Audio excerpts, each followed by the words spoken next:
Hi, this is Brad Schmidt and Andrew Theen. We're here for Take 3 for Politics. We're going to talk about the busy week for Portland City Hall. Andrew, big news this week. Right to Dream 2 finally has a new home after, almost 2 years, right? City officials are hopeful that Right to Dream 2, the homeless camp that's been at 4th and Burnside since October 2011, might have a new home in the Central East Side. It's a piece of property that's owned by the Oregon Department of Transportation.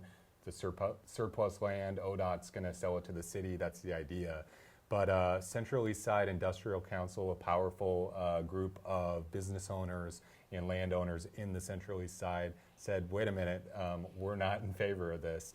We just learned about this on Monday. So while the city hopes to have this deal in place in May, potentially have the homeless camp move to the property this summer, it doesn't appear that it's going to be a done deal without controversy, which of course is not surprising given this story as it's kind of evolved.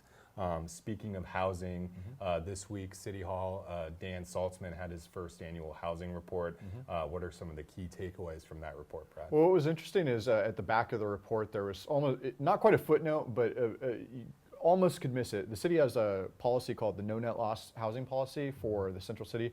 Basically, there were about 8,200 units in 2001 that the city said, hey, we don't want to go below that number.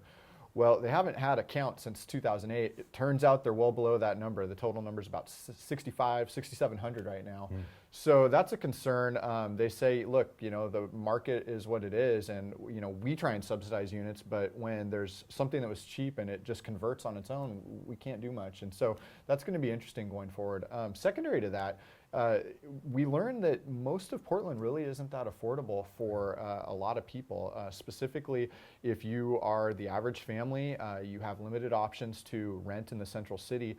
And if you're a person of color, particularly African American or Latino, you're priced out entirely. If you're the average African American and Latino, you have maybe 3 neighborhoods to choose from. So it's going to be a real hard policy challenge for them.